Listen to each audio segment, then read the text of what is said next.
Hi. ഇപ്പം ഇന്ന് പണത്തിനെ പറ്റിയും സമ്പത്തിനെ പറ്റിയൊക്കെ സംസാരിക്കാമെന്നാണ് ഞാൻ വിചാരിക്കുന്നത്. കാര്യം വേറൊന്നുമല്ല, ഈ സ്പിരിച്വൽ പാതയിൽ യാത്ര ചെയ്യുന്ന പലർക്കും ഒരു ധാരണയുണ്ട്. ഈ പണം സമ്പാദിക്കുന്നത് അല്ലെങ്കിൽ സ്വത്ത് സമ്പാദിക്കുന്നത് എന്തോ മഹത്തായ ഒരു അപരാധമാണ്. ശരിക്കും പറഞ്ഞാൽ അതൊരു തെറ്റിദ്ധാരണയാണെന്നാണ് എനിക്ക് പറയാനുള്ളത്. നോക്കൂ, നിങ്ങൾ മനസ്സിലാക്കേണ്ട ഒരു പ്രധാനപ്പെട്ട കാര്യം, നമ്മൾ ഈ സ്പിരിച്വൽ പാതയിൽ വരുന്നത് നമ്മുടെ ജീവിതത്തിലെ സാമ്പത്തിക ബാധ്യതകളോ അല്ലെങ്കിൽ കഷ്ടപ്പാടുകളിൽ നിന്നോ എസ്കേപ്പ് ചെയ്യാനുള്ള ഒരു വഴിയായിട്ടല്ല. അതായത് നിങ്ങളുടെ കഷ്ടപ്പാടുകളിൽ നിന്നും ഉത്തരവാദിത്തങ്ങളിൽ നിന്നും ഒളിച്ചോടാനുള്ളൊരു വഴിയായിട്ട് ആത്മീയ പാതയെ കാണരുത്. പലരും ഇതിലേക്ക് വരുന്നതിൻ്റെ പ്രധാന കാരണം അത് തന്നെയാണെന്ന് എനിക്ക് നല്ലപോലെ അറിയാം. കാര്യം എന്താണെന്ന് വെച്ച് കഴിഞ്ഞാൽ, എനിക്ക് എൻ്റെ സ്വത്തെല്ലാം നഷ്ടപ്പെട്ടിരിക്കുന്നു, അല്ലെങ്കിൽ എനിക്ക് ഒരുപാട് കടമുണ്ടായി, ഇനി ഞാൻ കാശിയിൽ പോയി അല്പം ധ്യാനിക്കാമെന്ന് വിചാരിക്കുകയാണ് എന്ന് പലരും പറയുന്നത് ഞാൻ ജീവിതത്തിൽ നേരിട്ട് കണ്ടിട്ടുണ്ട്. അപ്പോൾ അവരോട് എനിക്ക് പറയാനുള്ളത്, അവനവൻ്റെ കർമ്മത്തിൽ നിന്ന് ഒളിച്ചോടലല്ല ഈ പറയുന്ന ആത്മീയ വഴി അല്ലെങ്കിൽ ധ്യാനമൊക്കെ അതിനുള്ളൊരു എസ്കേപ്പേ അല്ല. അവനവൻ്റെ കർമ്മം കൃത്യമായി പൂർത്തീകരിക്കപ്പെടാത്ത വ്യക്തി അല്ലെങ്കിൽ അതിനെതിരെ ഫൈറ്റ് ചെയ്യുന്ന വ്യക്തിയുടെ ഉള്ളിൽ ആന്തരികമായ ഒരു കോൺഫ്ലിക്റ്റ് ഉണ്ടാകും. അതായത് ഒരു പിടിവലി ഉണ്ടാകും. ആ പിടിവലി നിങ്ങൾക്ക് ഒരിക്കലും സമാധാനം തരില്ല. നിങ്ങൾ ഏതെങ്കിലും കാട്ടിലോ കുന്നിലോ മലയിലോ എൻ്റെ സ്വത്തെല്ലാം ഞാൻ ഉപേക്ഷിച്ചു എന്ന് പറഞ്ഞ് പോയിരുന്ന് ഇനി മുതൽ എനിക്ക് സമാധാനം കിട്ടുമെന്ന് വിചാരിച്ചാൽ ഒരിക്കലും കിട്ടില്ല. കാരണം പ്രശ്നമെല്ലാം നിങ്ങളുടെ മനസ്സിനുള്ളിലാണ്. നിങ്ങൾ എവിടേക്ക് പോയാലും സ്വത്തും വീടും ഒക്കെ നിങ്ങൾക്ക് അവിടെ ഒരു സ്ഥലത്ത് വച്ചിട്ട് പോകാൻ സാധിക്കും. പക്ഷെ നിങ്ങളുടെ മനസ്സിനെയും ഈ പറയുന്ന വസ്തുക്കളോടുള്ള നിങ്ങളുടെ ഐഡൻറ്റിഫിക്കേഷനെ അവിടെ വച്ചിട്ട് പോകാൻ ഒരിക്കലും സാധിക്കില്ല. അത് മറക്കാതിരിക്കുക. ഈ വിതുരനിധി പറഞ്ഞതായിട്ട് എവിടെയോ ഞാൻ കേട്ടിട്ടുണ്ട്. എന്താണ്, പ്രോസ്പെറിറ്റി ഉണ്ടെങ്കിൽ, അതായത് സമ്പത്തുണ്ടെങ്കിലേ നമുക്ക് നല്ല കാര്യങ്ങൾ ചെയ്യാൻ സാധിക്കുകയുള്ളൂ. നല്ല കാര്യങ്ങൾ ചെയ്യാൻ വേണ്ടി സമ്പത്ത് ഉണ്ടാക്കേണ്ട ആവശ്യമുണ്ട്. ഇതൊരു സൊസൈറ്റിയുടെ വ്യൂ പോയിന്റിൽ നിന്ന് പറയുന്നതാണ്. ശരിക്കും ആത്മീയതയുമായിട്ട് ഇതിന് ബന്ധമൊന്നുമില്ല എന്നാണ് ഞാൻ വിചാരിക്കുന്നത്. പക്ഷേ ഇതിൻ്റെ സ്പിരിച്വൽ ആസ്പെക്റ്റ് എവിടെയാണെന്ന് വെച്ച് കഴിഞ്ഞാൽ ആന്തരികമായ ആ ഒരു മൂവ്മെൻറ്റിലാണ്. അതായത് നിങ്ങൾക്ക് ഒരുപാട് ആഗ്രഹങ്ങളുണ്ട്, ഒരുപാട് പണം സമ്പാദിക്കണം, ഒരുപാട് മറ്റു കാര്യങ്ങൾ നേടണമെന്നൊക്കെ നിങ്ങളുടെ ഉള്ളിലുണ്ട്. പക്ഷേ ഇതൊന്നും നിങ്ങൾക്ക് നേടാൻ സാധിക്കുന്നില്ല. അപ്പോൾ ഇതിൽ നിന്നൊക്കെ നിങ്ങൾക്ക് ഒളിച്ചോടണം. ഈ ഒളിച്ചോടാൻ വേണ്ടിയുള്ളൊരു വഴിയാണ്, അല്ലെങ്കിൽ ഇത് നേടാനുള്ള കഴിവ് നിങ്ങൾക്കില്ല നിങ്ങൾ സ്വയം വിചാരിക്കുന്നു. അതുകൊണ്ട് ഇന്ന് എസ്കേപ്പ് ആവാൻ വേണ്ടി സന്യാസം അല്ലെങ്കിൽ മറ്റു പല കാര്യങ്ങളിലേക്കും തിരിയുന്ന ആളുകൾ ഒരുപാട് പേര് നിങ്ങൾ തന്നെ കാണുന്നുണ്ടാവും. നിങ്ങൾ മനസ്സിലാക്കേണ്ടതില്ല ഒരു പ്രധാന കാര്യം എന്താണെന്ന് പറഞ്ഞു കഴിഞ്ഞാൽ, നമ്മുടെ മനസ്സ് പലപ്പോഴും നമ്മുടെ ജീവിതത്തിൽ നടക്കുന്ന ചെറിയ ചെറിയ പ്രശ്നങ്ങളിൽ നിന്നാണ് നമ്മളെ വെട്ടിത്തിരിപ്പിക്കുകയും അങ്ങോട്ടോ ഇങ്ങോട്ടോ എസ്കേപ്പ് ചെയ്യുകയും ചെയ്യും. ഇത് കാരണമാണ് നമ്മുടെ ഉള്ളിലെ കോൺഫ്ലിക്റ്റുകൾ ഇങ്ങനെ കൂടി വരികയും ചെയ്യുന്നത്. അതെല്ലാം കൂടെ ഒരു വലിയ ബാധ്യതയായി നമ്മുടെ സെൽഫ് ഐഡൻറ്റിറ്റിയെ ബാധിക്കുകയും ചെയ്യുന്നത്.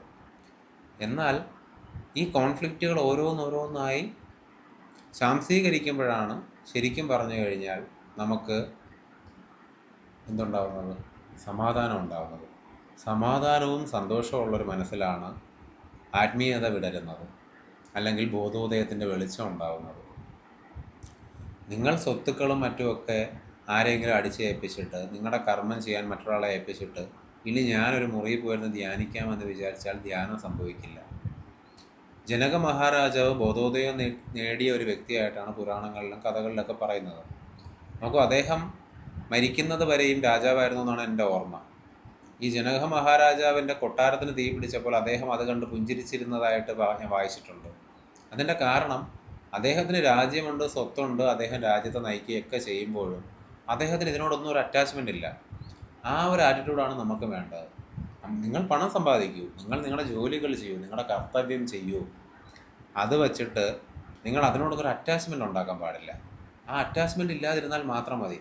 അല്ലാതെ ചെയ്യാൻ ആഗ്രഹമുള്ള കാര്യങ്ങൾ, ആഗ്രഹം മനസ്സിനുള്ളിൽ ഇങ്ങനെ സപ്രസ് ചെയ്ത് അടിച്ചമർത്തി വെച്ചിട്ട് ഞാൻ ഇന്ന് മുതൽ നല്ല പെൻഷനാവും, ഞാൻ എന്തോ എന്നുവെച്ചാൽ പണം തെറ്റാണ് അല്ലെങ്കിൽ ഒരു അപരാധമാണെന്നുള്ള ചിന്തയിൽ നിന്നാണ് ഇതെല്ലാം ഉണ്ടാകുന്നത്. അങ്ങനെ ചിന്തിക്കേണ്ട ആവശ്യമേ ഇല്ല. അങ്ങനെ എല്ലാം കൂടി നമ്മുടെ ഉള്ളിൽ ഇങ്ങനെ അടിച്ചമർത്തി വെച്ച് കഴിഞ്ഞാൽ പിന്നീട് അത് വലിയ വലിയ കോൺഫ്ലിക്റ്റുകളിലേക്ക് നീങ്ങുന്നു. ഈ കോൺഫ്ലിക്റ്റുകൾ കാരണം നിങ്ങൾക്ക് ഒരിക്കലും മനസ്സമാധാനം ഉണ്ടാവില്ലെന്ന് മാത്രമല്ല, അതോടൊപ്പം തന്നെ നിങ്ങൾക്ക് ഇതുവരെ ഇല്ലാത്ത പ്രശ്നങ്ങൾ നിങ്ങൾ ക്രിയേറ്റ് ചെയ്യുകയും ചെയ്യും. നമ്മുടെ പുരാണങ്ങളിൽ പലപ്പോഴും എനിക്ക് ജനക മഹാരാജാവായാലും ഇനി സാക്ഷാൽ ശ്രീരാമനായാലും പിന്നെ ഒരുപാട് ഇപ്പം ശ്രീകൃഷ്ണൻ പോലും ഒരു തരത്തിലൊരു രാജാവാണ്. ഇവരെല്ലാം രാജകുടുംബത്തിൽ ജീവിച്ച രാജാക്കന്മാരായിരുന്നു. ബുദ്ധൻ ഒരു രാജകുടുംബത്തിൽ ജനിച്ച് വളർന്ന ആളാണ്. മഹാവീരൻ, ജൈനമതത്തിൻ്റെ ഉപജ്ഞാതാവായി കണക്കാക്കുന്ന മഹാവീരർ ഒരു രാജാവായിരുന്നു. ഇവരെല്ലാവരും അവരാ സ്വത്തിൻ്റെ പാരമ്യം കണ്ടതുകൊണ്ടാണ് അവർക്ക് അതിൽ നിന്ന് പുറത്തു വരാൻ കഴിഞ്ഞതെന്ന് പലപ്പോഴും എനിക്ക് തോന്നിയിട്ടുണ്ട്. ഈ ഓഷോ എപ്പോഴും പറഞ്ഞ് ഞാൻ കേട്ടിട്ടുണ്ട്, ഞാൻ പണക്കാരുടെ ഗുരുവാണെന്ന്. അതിന് വ്യക്തമായ കാരണം അദ്ദേഹം പറയുന്നുണ്ട്. എന്താണെന്ന് വെച്ച് കഴിഞ്ഞാൽ, ദിവസേന അന്നെന്നുള്ള അന്നത്തിന് വേണ്ടി ഓടുന്നൊരുത്തന് ആത്മീയതയെപ്പറ്റി ചിന്തിക്കാനോ ഒരല്പനേരം വെറുതെ ഇരിക്കാനോ സാധിക്കില്ല. വെറുതെ ഇരിക്കാൻ സാധിക്കാത്തവന് ഒരിക്കലും ജ്ഞാനോദയം ഉണ്ടാവുകയില്ല. കാരണം അവൻ്റെ ഉള്ളിൽ മൊത്തം കോൺഫ്ലിക്റ്റാണ്. അതുകൊണ്ട് ഞാൻ പണക്കാരൻ്റെ ഗുരുവാണെന്ന് എപ്പോഴും ഓഷോ പറയുമായിരുന്നു. നിങ്ങൾ അതുകൊണ്ട് പണക്കാരനായാൽ മാത്രമേ ബോധോദയം ലഭിക്കൂ അല്ലെങ്കിൽ ആത്മീയതയിലേക്ക് പോകാവൂ എന്നല്ല പറയുന്നത്. അവനവനൊരു കർമ്മമുണ്ട്. ആ കർമ്മത്തിൽ നിന്ന് ഒരിക്കലും ഒളിച്ചോടരുത്. കർമ്മം ചെയ്താലേ പറ്റൂ. ഞാനിപ്പോൾ ഇത്രയും കാര്യങ്ങളെപ്പറ്റി, ഇതുപോലെ ആത്മീയതയുമായി ബന്ധപ്പെട്ട ഒരുപാട് കാര്യങ്ങളെപ്പറ്റി ഞാൻ എൻ്റെ വീഡിയോസിലെല്ലാം ചെയ്യാറുണ്ട്. ഇതിനർത്ഥം ഞാൻ ഈ 24 മണിക്കൂറും ഈ ധ്യാനത്തിലിരിക്കുന്ന അല്ലെങ്കിൽ മറ്റ് പ്രവർത്തികൾ അല്ലെങ്കിൽ ആത്മീയപരമായ കാര്യങ്ങൾ മാത്രം ചെയ്തുകൊണ്ടിരിക്കുന്ന ഒരു വ്യക്തിയാണെന്ന് നിങ്ങൾ വിചാരിക്കരുത്. എനിക്ക് എൻ്റേതായ ഒരു ജീവിതമുണ്ട്. എൻ്റെ കർമ്മങ്ങൾ ഞാൻ കൃത്യമായി ചെയ്യുന്നുണ്ട്. ആ കർമ്മം ചിലപ്പോൾ സൊസൈറ്റിക്ക് അംഗീകരിക്കാൻ പറ്റുന്നതും ചിലപ്പോൾ അംഗീകരിക്കപ്പെടാത്തതുമായിരിക്കാം. ഞാൻ രാഷ്ട്രീയപരമായ പോലും ഇടപെടലുകൾ സമൂഹത്തിൽ നടത്തുന്നൊരു വ്യക്തിയാണ്. അപ്പോൾ അതെൻ്റെ കർമ്മമായതുകൊണ്ടാണ് ഞാൻ ചെയ്യുന്നത്. രമണ മഹർഷിയെ പോലുള്ള മഹത്തായ ആളുകൾ, ബുദ്ധ ഭഗവാനെ പോലുള്ള ആളുകൾ ജ്ഞാനോദയം നേടിയതിന് ശേഷം പിച്ചയെടുത്ത് ജീവിച്ചതായിട്ട് പറയുന്നുണ്ട്. അതായത് ഭിക്ഷാടനത്തിലൂടെയാണ് അവർ ആഹാരം എടുത്ത് കഴിച്ചിരുന്നത്. അപ്പോൾ അതേ വ്യക്തികൾ തന്നെ പറഞ്ഞിട്ടുണ്ട്, നിങ്ങൾക്ക് ജ്ഞാനോദയം നേടാൻ നിങ്ങൾ ഭിക്ഷ യാചിക്കേണ്ട ആവശ്യമില്ല. ചിലപ്പോൾ ജീവിതത്തിൽ ഒരു ഘട്ടത്തിൽ അത് ചെയ്യേണ്ടി വന്നിരിക്കും. കാരണം ചിലപ്പോൾ നമ്മുടെ ഒരു അഹങ്കാരം കുറയ്ക്കാൻ ഒക്കെ ഒരു സ്പിരിച്വൽ പ്രാക്ടീസായി ചിലപ്പോൾ ഇത് ചെയ്യേണ്ടി വന്നിരിക്കാം. അല്ലാതെ ഈ പിച്ചയെടുത്താൽ മാത്രമേ നിങ്ങൾക്ക് ജ്ഞാനോദയം അല്ലെങ്കിൽ ബോധോദയം കിട്ടുമെന്ന് നിങ്ങൾ ഒരിക്കലും വിചാരിക്കരുത്. അവനവൻ്റെ കർമ്മം ചെയ്യുക. രമണ മഹർഷി പറഞ്ഞിട്ടുണ്ട്, അത് അദ്ദേഹത്തിൻ്റെ കർമ്മത്തിൽ അതുണ്ടായിരുന്നത് കൊണ്ടാണ്, അദ്ദേഹത്തിൻ്റെ പ്രാരാബ്ധം അതായതുകൊണ്ടാണ് അദ്ദേഹം അത് ചെയ്തത്. അതിനർത്ഥം എല്ലാവരും അത് ചെയ്യണമെന്നല്ല. നിങ്ങളുടെ കർമ്മം തിരിച്ചറിയുക, അത് ചെയ്യുക. അപ്പം നിങ്ങൾ തന്നെ പറയുമായിരിക്കാം, എന്താണ് എൻ്റെ കർമ്മവും ഇതുപോലെ പണമൊന്നും സമ്പാദിക്കാതിരിക്കുക എന്നുള്ളതാണെന്ന്. അപ്പോൾ നിങ്ങൾ മനസ്സിലാക്കേണ്ടത്, നിങ്ങൾ സ്വയം വിചാരിക്കുന്ന കർമ്മമാണോ അതോ ശരിക്കും നിങ്ങളുടെ കർമ്മമാണോ? നിങ്ങളുടെ കർമ്മം ശരിക്കും നിങ്ങൾ തിരിച്ചറിഞ്ഞിട്ടുണ്ടോ? എല്ലാ മനുഷ്യൻ്റെയും അൾട്ടിമേറ്റ് ആയിട്ടുള്ളൊരു കർമ്മം എന്ന് പറയുന്നത് അവനവനെ തിരിച്ചറിയുക എന്നുള്ളതാണ്. അതാണ് ഈ സ്പിരിച്വൽ വേയിലൂടെ ഉള്ളൊരു യാത്ര. അതുപോലെ തന്നെ അവൻ്റെ ജീവിതത്തിലെ മറ്റെല്ലാം ഉപേക്ഷിക്കേണ്ട അവസ്ഥ അല്ല അത്. ഈ മറ്റെല്ലാ കാര്യങ്ങളും ചെയ്യേണ്ടത്, ഒരു അച്ഛനാണെങ്കിൽ അവൻ്റെ കുട്ടികളെ അവൻ സംരക്ഷിക്കണം, അവൻ്റെ ഭാര്യയെ സംരക്ഷിക്കണം, അവൻ്റെ കുടുംബം അവൻ നോക്കണം, അവരെ സന്തോഷത്തോടെ നിർത്തണം. അതവൻ്റെ കർമ്മമാണ്. എന്നാൽ അതേസമയം അതിലൊന്നും അറ്റാച്ച്ഡ് ആവാതിരിക്കാനുള്ളൊരു മനസ്സും അദ്ദേഹത്തിനുണ്ടാവണം. അങ്ങനെയാണ് വ്യക്തമായ ഒരു ആത്മീയ ജീവിതം നമുക്ക് ജീവിക്കാൻ സാധിക്കുന്നത്. ഈ ആത്മീയത എന്ന് പറയുന്നത് പണം സമ്പാദിക്കപ്പെടാത്തൊരു വഴിയാണെന്നുള്ള ചിന്ത ഏത് കാലഘട്ടത്തിലാണ് ഉണ്ടായെന്ന് എനിക്കറിയില്ല. മോസ്റ്റ് പ്രോബബിളി ഈ ബുദ്ധനും രമണ മഹർഷിയൊക്കെ ഈ ഭിക്ഷയാചിച്ചൊക്കെ ജീവിച്ചത് കണ്ടു വളർന്നവരായിരിക്കാം അത് തെറ്റിദ്ധരിക്കപ്പെട്ടിട്ടുള്ളത്. അതുപോലെ തന്നെ നമ്മളും ചെയ്യണമെന്ന് അവർ തന്നെ പറഞ്ഞ കാര്യങ്ങൾ പക്ഷെ നമ്മളൊരിക്കലും ശ്രദ്ധിക്കില്ല. കാരണം അവർ തന്നെ പറഞ്ഞത് അങ്ങനെ ചെയ്യേണ്ട കാര്യമില്ല. നിങ്ങൾക്ക് എന്താണോ ചെയ്യേണ്ടത്, നിങ്ങൾക്ക് എന്താണോ വേണ്ടത്, അത് നിങ്ങൾ ചെയ്തിരിക്കണം. അതിലും വേറെ ഒരു കാര്യം കൂടെ അവർ പറഞ്ഞിട്ടുണ്ട്, അതായത് നേരായ വഴിയിലൂടെ പണം സമ്പാദിക്കുക എന്നുള്ളത്. ഒരാളെയും പറ്റിച്ചോ അല്ലെങ്കിൽ ദ്രോഹിച്ചോ, അതായത് ഒരു ബോധോദയം നേടിയ വ്യക്തിക്ക് തെറ്റോ ശരിയോ ഇല്ല. പക്ഷെ ഒരു സാധാരണ മനുഷ്യന്, ഒരു സെൽഫ് ഐഡൻറ്റിറ്റി ഉള്ള മനുഷ്യന് തെറ്റും ശരിയുമുണ്ട്. നിങ്ങളൊരു കാര്യം ചെയ്യുമ്പോൾ അത് തെറ്റാണോ നിങ്ങളുടെ ഉള്ളിൽ നിങ്ങൾക്കറിയാമോ? നിങ്ങളുടെ ഉള്ളിൽ തെറ്റെന്ന് തോന്നില്ല എന്നുണ്ടെങ്കിൽ അതൊരു പ്രശ്നമേ അല്ല. തെറ്റാണോ നിങ്ങളുടെ ഉള്ളിൽ എവിടെയെങ്കിലും നിങ്ങൾക്കറിയാമോ? നിങ്ങൾ കൊച്ചിലെ പഠിച്ച ഒരു ഓർമ്മയിലെങ്കിലും അതുണ്ടെന്നുണ്ടെങ്കിൽ, നിങ്ങൾ ആ തെറ്റായ കാര്യം ചെയ്യുന്നുണ്ടെന്നുണ്ടെങ്കിൽ ഉറപ്പായും വിപരീത ഫലം ഉണ്ടാകും. ആ പണം നിലനിൽക്കില്ല എന്ന് മാത്രമല്ല, നിങ്ങൾ ഈ ജ്ഞാനം എന്ന് പറയുന്നത്, അതായത് ഈ അൾട്ടിമേറ്റ് ആയിട്ടുള്ള ഈ സത്യത്തിൽ നിന്ന് നിങ്ങൾ ഒരുപാട് ദൂരേക്ക് പോകും. ദൂരേക്കെന്ന് വെച്ചാൽ ഇപ്പോൾ ഓൾറെഡി നമ്മളതിനെ ഒരുപാട് ദൂരെയാണ്. ഇനിയും ദൂരേക്ക് പോവുക എന്ന് പറഞ്ഞാൽ വലിയ ബുദ്ധിമുട്ടുള്ള കാര്യമാണ്. അതുപോലെ ഞാനിത് പറയാൻ കാര്യം എന്ന് വെച്ചാൽ, ചിലർക്കൊരു ധാരണയുണ്ട്, ഞാൻ ഈ ഓഷോയൊക്കെ പറഞ്ഞതൊക്കെ വായിച്ചിട്ടുള്ള വേറെ ആളുകളുണ്ടാവുമല്ലോ, അവർക്കൊരു ധാരണയുണ്ട്, എന്നാൽ കുറച്ച് പണം സമ്പാദിച്ച് കളയാം. ഈ പണമൊക്കെ സമ്പാദിച്ച് ഇതെല്ലാം കൂട്ടി വെച്ചതിന് ശേഷം വളരെ കുറച്ച് നേരം പോയിരുന്ന് ധ്യാനിച്ച് അല്ലെങ്കിൽ പിന്നീട് സ്പിരിച്വലായി അവർ പറഞ്ഞ കാര്യങ്ങളൊക്കെ ചെയ്തു കഴിഞ്ഞാൽ എനിക്ക് ബോധോദയം ഉണ്ടാവുമെന്ന്. ഉണ്ടാവില്ല. കാരണം ഈ ബോധോദയത്തിൻ്റെ ഒരു വിളനിലം എന്ന് പറയുന്നത് മനസ്സമാധാനമുള്ളൊരു മനസ്സാണ്.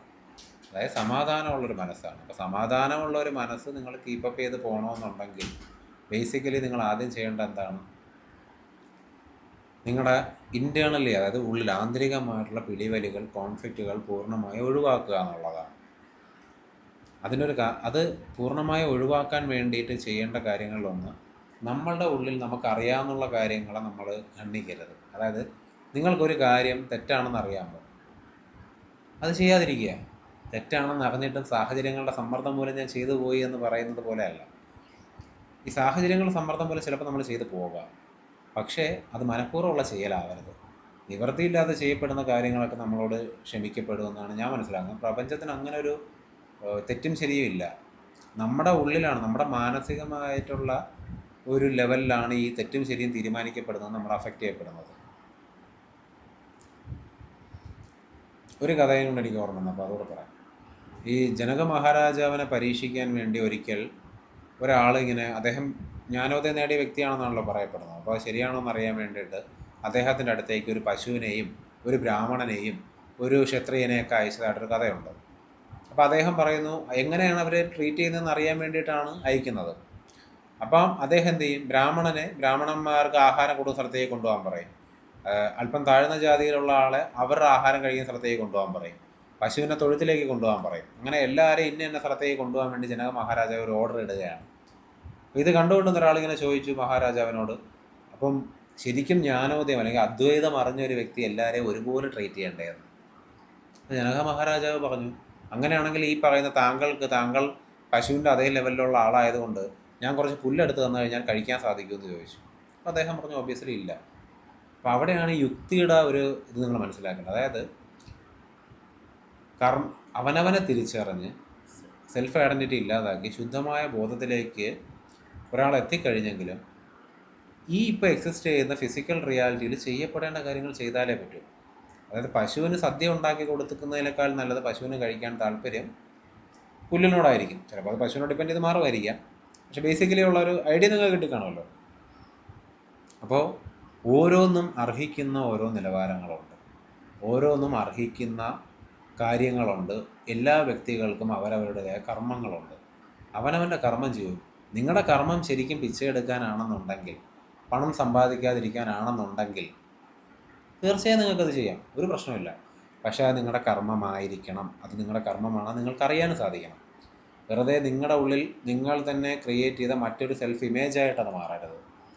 അതായത് നമ്മുടെ ഉള്ളിൽ ഒരുപാട് സെൽഫ് ഐഡൻറ്റിറ്റികളും ഒരുപാട് മണ്ടത്തരങ്ങളും നമ്മളിങ്ങനെ ചേർത്ത് ഐഡൻറ്റിഫൈ ചെയ്ത് വെച്ചിട്ടുണ്ട്. അപ്പോൾ ആ കാരണങ്ങളിൽ ഒന്നുകൂടിയായി ഇത് മാറരുത്. പകരം നിങ്ങൾക്ക് തന്നെ അറിയാവുന്ന, നിങ്ങളുടെ ഉള്ളിൽ നിന്ന് വരുന്ന ഒരു ഇൻഡ്യൂഷനിലോടുകൂടി സംഭവം, ഒരു അവബോധത്തിൽ നിന്ന് വരുന്ന യാഥാർത്ഥ്യമായിരിക്കണം അത്. ഞാൻ എന്ത് ചെയ്യുമ്പോഴും അതെൻ്റെ കർമ്മമാണെന്ന് വിചാരിച്ചാണ് ചെയ്യുന്നത്. അതിനെ ഫോഴ്സ് ചെയ്യാൻ ഞാൻ ശ്രമിക്കാറില്ല. അതായത് എനിക്കിന്നൊരു ജോലിയുണ്ട് ചെയ്യാൻ, ഞാൻ ആ ജോലി ചെയ്യുകയാണ്. ഇപ്പോൾ ഈ വീഡിയോ ചെയ്യുന്ന പോലെ തന്നെ. അപ്പോൾ ഈ ജോലി ചെയ്യുന്ന സമയത്ത് ഇതിൻ്റെ ഫലത്തെപ്പറ്റി ഞാൻ ചിന്തിക്കാറില്ല. ഇത് കംപ്ലീറ്റ് ചെയ്യാൻ പറ്റുമോ, ഇത് കംപ്ലീറ്റ് ചെയ്താൽ പെർഫെക്റ്റായി മാറുമോ എന്നൊന്നും ഞാൻ ചിന്തിക്കാറില്ല. എൻ്റെ ജോലി എന്താണ്? എൻ്റെ ജോലി ചെയ്യുക എന്നുള്ളത് മാത്രമാണ്. ആ ജോലി ചിലപ്പോൾ പകുതി വെച്ച് നിന്ന് പോയാൽ അതിൻ്റെ വിധി അതായിരിക്കാം, അതിൻ്റെ കർമ്മം അതായിരിക്കാം. പക്ഷേ അത് പകുതി വെച്ച് നിന്ന് പോയാൽ എന്നെ ബാധിക്കാറില്ല, അത് പൂർണ്ണമാക്കിയാലും എന്നെ ബാധിക്കാറില്ല. അത് പൂർണ്ണമാക്കി ആ ജോലിക്ക് എനിക്ക് ഒരുപാട് അപ്രീസിയേഷൻ അല്ലെങ്കിൽ ഒരുപാട് റെസ്പെക്റ്റോ ഒരുപാട് പണമോ അല്ലെങ്കിൽ എന്തെങ്കിലുമൊക്കെ എനിക്ക് പാരിതോഷികമായി കിട്ടിയാൽ അതും എന്നെ ബാധിക്കാറില്ല. ഒന്നും കിട്ടിയില്ലെങ്കിലും എന്നെ ബാധിക്കാറില്ല. കാരണം ഇതിനോട് ഞാൻ അറ്റാച്ച്ഡായി ഇരിക്കാറില്ല. ജീവിതത്തിൽ എല്ലാ അറ്റാച്ച്മെൻറ്റും മനുഷ്യന് കളയാൻ സാധിക്കുമെന്ന് എനിക്ക് തോന്നുന്നില്ല. അങ്ങനെ കളഞ്ഞു കഴിഞ്ഞാൽ നമുക്ക് ജീവിക്കാൻ തന്നെ ബുദ്ധിമുട്ടായി മാറും. സോ എല്ലാവരും അങ്ങനെ എല്ലാം ത്യജിച്ചിരിക്കുന്ന, ശാന്തിയിലിരിക്കുന്ന ഒരു മുഹൂർത്തം വരാനാണ് നിങ്ങൾ ഉദ്ദേശിക്കുന്നതെങ്കിൽ അങ്ങനെ അതൊരു സ്വപ്ന ലോകമാണ്, അത് ശരിക്കും യാഥാർത്ഥ്യമല്ല. യാഥാർത്ഥ്യത്തിൽ ബോധോദയം നേടിയ വ്യക്തികൾ പോലും അവരവരുടെ കർമ്മം ചെയ്തിരിക്കണം. ബോധോദയം നേടി അല്ലെങ്കിൽ സാക്ഷാൽ ഭഗവാനായ ശ്രീകൃഷ്ണനാണ് അർജുനനോട് നമ്മുടെ എതിരാളിയെ കൊല്ലാൻ പറയുന്നത്, അവൻ്റെ ബന്ധുക്കളെ തന്നെ കൊല്ലാൻ പറയുന്നത്. കാര്യം എന്താണ്? കർമ്മം ചെയ്താലേ പറ്റൂ. അവൻ സെൽഫ് റിയലൈസ് ചെയ്ത വ്യക്തിയാണെങ്കിലും സ്വയബോധമുള്ള വ്യക്തിയാണെങ്കിലും കൊല്ലേണ്ടവനെ കൊന്നാലേ പറ്റൂ. പണം സമ്പാദിക്കേണ്ടത് സമ്പാദിച്ചാലേ പറ്റൂ. രാജാവിന് രാജ്യം ഭരിച്ചാലേ പറ്റൂ.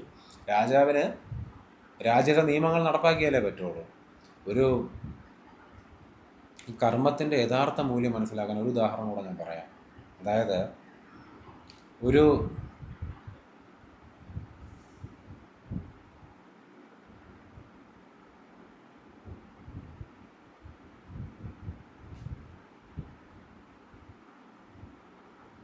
അതായത് ഒരു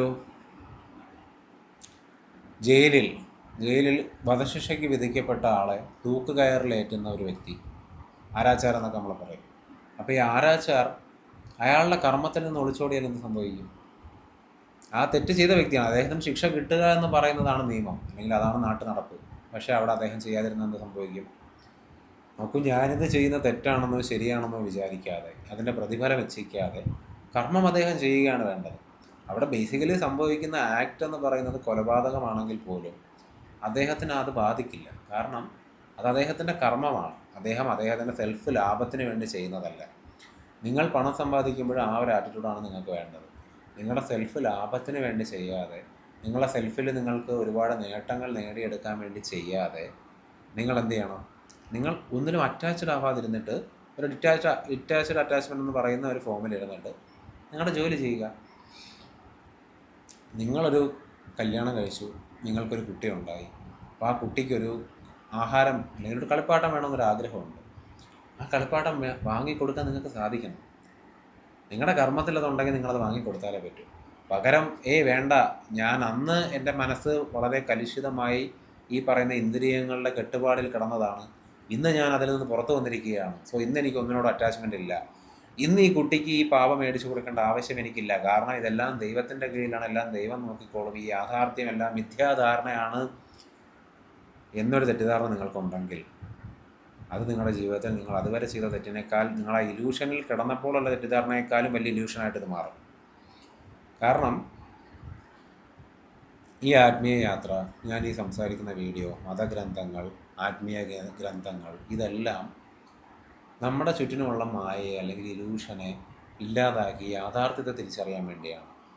എന്നാൽ ഇതെല്ലാം വായിച്ചു കൂട്ടി, ഇതെല്ലാം മനസ്സിൽ കഥകൾ മെനഞ്ഞു വെച്ച്, ഇതെല്ലാം കൊണ്ട് നിങ്ങൾ വേറൊരു മിഥ്യാലോകം, അല്ലെങ്കിൽ ഇതിനേക്കാൾ നിങ്ങൾ ഓൾറെഡി ഇരിക്കുന്ന ഇല്യൂഷനേക്കാളും അല്ലെങ്കിൽ മായയേക്കാളും വലിയ ഒരു മായാലോകം തീർത്തു കഴിഞ്ഞാൽ പിന്നെ എന്ത് ഉപയോഗമുണ്ട്? പിന്നെ ഞാൻ ഈ പറയുന്ന വീഡിയോയുടെ സമയം പോലും വേസ്റ്റ് ആണെന്ന് നിങ്ങൾക്ക് തന്നെ തോന്നാം. ഈ രമണ മഹർഷിയുടെ ആശ്രമത്തിൽ ഒരു പഴയ സന്യാസി, രമണ മഹർഷിയുടെ ശിഷ്യൻ ഉണ്ടായിരുന്നതായിട്ട് പറയുന്നു. അദ്ദേഹത്തിൻ്റെ ഒരു കെയർ ടേക്കർ ആയിരുന്നു അദ്ദേഹത്തിൻ്റെ അവസാന കാലങ്ങളിൽ. പിന്നീട് അദ്ദേഹം ഒരുപാട് കാലം ജീവിക്കുകയും ഭഗവാൻ തന്നെ കൊണ്ടുപോകാൻ വരുമെന്ന് പറഞ്ഞ അതേ ദിവസത്തിൽ അദ്ദേഹം മരിച്ചതായിട്ടൊക്കെ ഒരു കഥ ഡേവിഡ് ഗോഡ്മാൻ പറഞ്ഞാണ് എനിക്കിത് അറിയാമെന്നുള്ളത്. നിങ്ങൾ മനസ്സിലാക്കേണ്ട ഒരു കാര്യം എന്താണെന്ന് വെച്ച് കഴിഞ്ഞാൽ, ഈ പറയുന്ന വ്യക്തിക്ക് പൈസ കാണുന്നതേ പേടിയായിരുന്നു. അദ്ദേഹത്തിൻ്റെ കയ്യിൽ ഒരു നാണയത്തൊട്ട് നിങ്ങൾ വച്ചു കൊടുത്തു കഴിഞ്ഞാൽ കൈ പൊള്ളും അദ്ദേഹത്തിന്. തികച്ചും സൈക്കോളജിക്കലി സംഭവിക്കുന്നൊരു കാര്യമാണിത്. അദ്ദേഹം പണം സമ്പാദിക്കാൻ നടന്ന വ്യക്തിയല്ല. പിന്നീട് പണത്തിനോടൊരു ഭയങ്കര അവേർഷൻ അദ്ദേഹത്തിന് ഉണ്ടാവുകയും അദ്ദേഹത്തിൻ്റെ കയ്യിൽ പണം വെച്ചാൽ പൊള്ളിയ പാട് നിങ്ങൾക്ക് കാണാൻ സാധിക്കും. അതിൻ്റെ കാരണം അത് മെൻ്റലി സംഭവിക്കുന്നതായിരിക്കും. ഇപ്പം മൈൻഡ് ബോഡി കണക്ഷൻ എന്നൊരു സംഭവമുണ്ടല്ലോ, മനസ്സും ശരീരവും തമ്മിൽ ബന്ധമുണ്ട്. നിങ്ങളുടെ കയ്യിലൊരു ഇന്ന സ്ഥലത്ത് വേദന ഉണ്ടോ നിങ്ങൾക്ക് ആത്മാർത്ഥമായി തോന്നിയാൽ അവിടെ വേദന ഉണ്ടാവും. അതുപോലെ തന്നെ പണം കയ്യിൽ വരുമ്പോൾ പൊള്ളുമെന്നൊരു സൈക്കോളജിക്കൽ തിങ്കിങ് അദ്ദേഹത്തിന് ഉണ്ടായത് കൊണ്ടായിരിക്കും അത് സംഭവിച്ചത്. അല്ലെങ്കിൽ ഒരു മഹത്തായ സാധന ലെവലിലായിരിക്കും അദ്ദേഹം ഉണ്ടായത്. എന്ത് കാരണം കൊണ്ടാണെന്ന് എനിക്കറിയില്ല. അപ്പോൾ അദ്ദേഹത്തിന് അവിടെ ഉണ്ടായിരുന്ന കുട്ടികൾ ഇങ്ങനെ നാണയത്തൊട്ട് വെച്ച് പേടിപ്പിക്കാറുള്ളതായിട്ട് കഥകൾ ഞാൻ കേട്ടിട്ടുണ്ട്. അതായത് അവരിങ്ങനെ നാണയത്തൊട്ടുമായിട്ട് അദ്ദേഹത്തിന് പിറകെ ഓടും. പിള്ളേർക്ക് അറിയില്ലല്ലോ. അപ്പോൾ അദ്ദേഹം പേടിച്ചോടിക്കളയും. കാരണം അദ്ദേഹത്തിന് നാണയത്തൊട്ട് കാണുന്നതേ പേടിയാണ്. അത് കയ്യിൽ വെച്ചാൽ അദ്ദേഹത്തിന് ദേഹം പൊള്ളും. അങ്ങനെയുള്ള പ്രശ്നങ്ങളൊക്കെ അദ്ദേഹത്തിനുണ്ടായിരുന്നു. അപ്പോൾ അതും ഒരു സ്പിരിച്വൽ ലെവലാണ്, അതൊരു സ്പിരിച്വൽ സ്റ്റേറ്റാണ്. അപ്പോഴും നിങ്ങൾ മനസ്സിലാക്കേണ്ടത്, ഇതുപോലൊരു സ്റ്റേറ്റിലൂടെ രമണ മഹർഷി കടന്നു പോയിട്ടില്ല. രമണ മഹർഷിയുടെ ഒരുപാട് ശിഷ്യന്മാർ, ബോധോദയം നേടിയ വ്യക്തികളിൽ തന്നെ ഈ ഒരാൾക്ക് മാത്രമാണ് ഇങ്ങനെ സംഭവിച്ചത്. അന്നേരം മനസ്സിലാക്കേണ്ടത്, ഒരാൾക്ക് ഇങ്ങനെ വന്നു എന്ന് വെച്ചിട്ട് എല്ലാവർക്കും പൈസ എന്ന് പറയുന്നത്, അല്ലെങ്കിൽ പണം എന്ന് പറയുന്നത്, അല്ലെങ്കിൽ സമ്പാദ്യം അല്ലെങ്കിൽ സമ്പത്ത് എന്ന് പറയുന്നത് ഒരു ശാപമോ ഉപദ്രവമോ തെറ്റായ കാര്യമോ അല്ല. നിങ്ങൾ നിങ്ങളുടെ കർമ്മം എന്താണോ അത് കൃത്യമായി ചെയ്യുക. നിങ്ങൾക്ക് പണം സമ്പാദിക്കാൻ തോന്നുന്നുണ്ടോ? സമ്പാദിക്കൂ. ശരിയായ വഴിയിലൂടെ സമ്പാദിക്കൂ. നിങ്ങൾക്ക് ശരിയെന്ന് തോന്നുന്ന വഴിയിലൂടെ സമ്പാദിക്കൂ. നിങ്ങളുടെ ഉള്ളിൽ നിങ്ങളുടെ ഈ കോൺഷ്യൻസ് എന്ന് പറയുന്നൊരു സംഭവം, അതായത് നമ്മുടെ ഈ മൊറാലിറ്റി ഉണ്ടല്ലോ, ഇത് നമ്മൾ കൊച്ചിലെ തൊട്ട് നമ്മുടെ ഉള്ളിൽ ഫീഡ് ചെയ്യുന്ന കാര്യങ്ങൾ, നമ്മളെ പഠിപ്പിക്കുന്ന കാര്യങ്ങൾ, നമ്മൾ സിനിമയിലും കഥകളിലും കേട്ട കാര്യങ്ങളൊക്കെ കൊണ്ടൊരു ഇമേജ് നമ്മുടെ ഉള്ളിലുണ്ടാവും. ഇതിനൊക്കെ അപ്പുറത്ത് കോമൺ സെൻസ് ഉള്ള ഏതൊരു മനുഷ്യനും തെറ്റും ശരിയും തിരിച്ചറിയാൻ സാധിക്കുമെന്ന് ഞാൻ വിശ്വസിക്കുന്നുണ്ട്. അവൻ്റെ ഉള്ളിൽ അതിനുള്ളൊരു ലെവൽ ഓഫ് ഒരു ഡിവൈഡിങ് ഉണ്ട്. അപ്പം നിങ്ങളുടെ ആ ഒരു കോൺഷ്യൻസിനെ അത് ബാധിക്കുന്നുണ്ടോ ഇല്ലയോ എന്നാണ് നിങ്ങൾ ശരിക്കും നോക്കേണ്ടത്. അല്ലാതെ എല്ലാം നമ്മുടെ സമൂഹം പറയുന്നതാണോ ശരി തെറ്റ് എന്നുള്ളതല്ല ഇവിടുത്തെ വിഷയം. നിങ്ങളുടെ ഉള്ളിൽ ആന്തരികമായി നിങ്ങൾക്കറിയാം തെറ്റെന്താണ് ശരി എന്താണ്. അപ്പോൾ ആ തെറ്റിലും ശരിയിലും പെടുന്നതിൽ ശരി നോക്കി നിങ്ങൾ പണം സമ്പാദിക്കുക. കാരണം തെറ്റായ കാര്യങ്ങളിലൂടെ പോകുമ്പോൾ നിങ്ങളുടെ കോൺഷ്യൻസിൻ്റെ ഒരു സ്റ്റേറ്റ് ഷെയ്ക്ക് ആവുക എന്നുള്ളത് മാത്രമല്ല, നിങ്ങളുടെ ഒരു സ്റ്റെബിലിറ്റി കുറയും. നിങ്ങളുടെ സ്റ്റെബിലിറ്റി കുറയുമ്പോൾ പിന്നീട് നിങ്ങൾക്ക് ധ്യാനിക്കാൻ പോലും പറ്റാത്തൊരവസ്ഥയിലേക്കൊക്കെ എത്തിപ്പെടും. അതിനെപ്പറ്റി ഒന്നും ഇപ്പോൾ പറയേണ്ട കാര്യമില്ല. ഇതുവേ പണം എന്ന് പറയുന്നൊരു മോശപ്പെട്ട കാര്യമല്ല, അല്ലെങ്കിൽ സമ്പത്ത് എന്ന് പറയുന്നത് മോശപ്പെട്ട കാര്യമല്ല എന്ന് മനസ്സിലാക്കുക. അതുണ്ടാക്കുന്നത് ഒരു തെറ്റല്ല. അതെങ്ങനെ വിനിയോഗിക്കുന്നു, അതുമായിട്ടുള്ള നിങ്ങളുടെ ആന്തരികമായ ബന്ധം എന്താണ്, നിങ്ങളതിൽ എത്രത്തോളം അറ്റാച്ച്ഡ് ആണ് എന്നുള്ള കാര്യങ്ങളാണ് ഇവിടെ ശരിക്കും ഒരു പ്രശ്നം. അതിനാണ് ഇവിടെ വാല്യൂ ഉള്ളത്. ഈ പണം നമ്മളൊരാൾക്ക് കൊടുക്കുമ്പോൾ പോലും അവിടെ പോലും നമ്മൾ ഈ വാല്യൂ മനസ്സിലാക്കേണ്ട ഒരു കാര്യമുണ്ട്. അതായത് നിങ്ങളുടെ കയ്യിൽ ഒരുപാട് കാശുണ്ട്, നിങ്ങൾ ആരൊക്കെ ഈ കാശ് വലിച്ചു വാരി കൊടുക്കേണ്ട കാര്യമില്ല. അതായത് ഈ ഗുഡ് ഡീഡ്സ് ചെയ്യാൻ പ്രോസ്പെരിറ്റി അല്ലെങ്കിൽ സമ്പത്ത് വേണമെന്ന് വിതുരനിധി പറഞ്ഞതുകൊണ്ട് ഞാൻ ഇന്ന് മുതൽ കുറേ ആളുകളെ അങ്ങ് സഹായിച്ചേക്കാമെന്ന് വിചാരിക്കരുത് ഒരിക്കലും. സഹായിക്കണം, ഉറപ്പായും നല്ല കാര്യങ്ങൾ ചെയ്തിരിക്കണം. നിങ്ങൾ സെൽഫ്ലെസ് ആയിട്ടുള്ള ആക്റ്റുകൾ ചെയ്യണം, എന്നാലേ നിങ്ങളുടെ സെൽഫ് ഐഡൻറ്റിഫിക്കേഷൻ കുറയുള്ളൂ. അർഹതപ്പെട്ടവനെ കൊടുക്കാവൂ. അല്ലാതെ നിങ്ങളെ സുഖിപ്പിക്കുന്ന, നിങ്ങൾക്ക് സന്തോഷം തരുന്ന, നിങ്ങൾക്കൊരു ബെറ്റർമെൻറ്റ് തരുന്ന ആളുകൾക്ക് പണം വാരി എറിയരുത്. അദ്ദേഹം ആ പണം ഡിസർവ് ചെയ്യുന്നുണ്ടോ എന്ന് തോന്നിയാൽ മാത്രമേ നിങ്ങൾ പണം കൊടുക്കാവൂ. അല്ലാതെ നിങ്ങളുടെ കയ്യിൽ ഒരുപാട് കാശുകളുണ്ട് ആർക്കും പൈസ കൊടുക്കാമെന്ന് വിചാരിക്കരുത്. ഒരു പക്ഷേ ചിലപ്പോൾ ഒരു പിച്ചക്കാരന് പോലും പൈസയ്ക്ക് അർഹത ഉണ്ടായിരിക്കില്ല. നിങ്ങളത് മനസ്സിലാക്കി അങ്ങനെയുള്ള ആളുകൾക്ക് കൊടുക്കുകയും ചെയ്യണം. നമ്മുടെ നാട്ടിൽ ചാരിറ്റി ചെയ്യുന്നതൊരു ഫാഷനാണ്. ചാരിറ്റി എത്രത്തോളം പണം ചിലവാക്കുന്നു, ചാരിറ്റിയിൽ എത്രത്തോളം ചാരിറ്റൽ ഫൗണ്ടേഷനിൽ പൈസ ഇൻവെസ്റ്റ് ചെയ്യുന്നു, അല്ലെങ്കിൽ എത്രത്തോളം ചാരിറ്റൽ ഫൗണ്ടേഷൻ്റെ ഫങ്ഷൻസിൽ പോയി അല്ലെങ്കിൽ ചാരിറ്റി ഓപ്ഷൻസിൽ പോയി ഓപ്ഷൻ ചെയ്യുന്നു, അവർക്കൊക്കെ വലിയ ഒരു കിട്ടും. എന്താണ് ഒരു വില കിട്ടും സമൂഹത്തിൽ. അത് പക്ഷേ നിങ്ങളുടെ ആത്മീയ പുരോഗതിക്ക് സഹായിക്കില്ല. ആത്മീയ പുരോഗതിക്ക് സഹായിക്കണമെന്നുണ്ടെങ്കിൽ പണം എങ്ങനെ സമ്പാദിക്കുന്നു, അതുമായിട്ടുള്ള ബന്ധം എന്താണ് എന്നുള്ളത് പോലെ തന്നെ നിങ്ങളത് എവിടെ ചിലവാക്കുന്നു, എന്തിനു വേണ്ടി ചിലവാക്കുന്നു എന്നുള്ളതിന് പോലും ഭയങ്കരമായൊരു ഇമ്പോർട്ടൻസ് ഉണ്ട്. അത് നിങ്ങൾക്ക് സ്വയം തിരിച്ചറിയാനാവുമെന്നാണ് എൻ്റെ വിശ്വാസം. എന്തായാലും പണം സമ്പാദിക്കാൻ ഈ ആത്മീയത ഒരു തടസ്സമാണെന്ന് ആരെങ്കിലും വിചാരിക്കുന്നുണ്ടെങ്കിൽ ദയവേത് വിചാരിക്കരുത്. അവനവൻ്റെ കർമ്മത്തിൽ നിന്ന് ഒളിച്ചോടലല്ല ആത്മീയത. പണത്തിൻ്റെ കൂമ്പാരത്തിന് മുകളിലിരുന്നാലും അത് അങ്ങനെ അല്ലാതിരുന്നാലും നിങ്ങളെ ബാധിക്കാത്ത ഒരാളായിട്ട്, അല്ലെങ്കിൽ ആ ഒരു സ്റ്റേറ്റിൽ നിങ്ങൾക്ക് എത്താൻ സാധിക്കുമ്പോഴാണ് യഥാർത്ഥ ആത്മീയത ഉണ്ടാകുന്നത്. അതുവരെ പണം സമ്പാദിക്കട്ടെ, ഒരു തെറ്റുമില്ല. പൈസ ചിലവാക്കട്ടെ, ഒരു തെറ്റുമില്ല. Be happy, B wealthy. Thank you.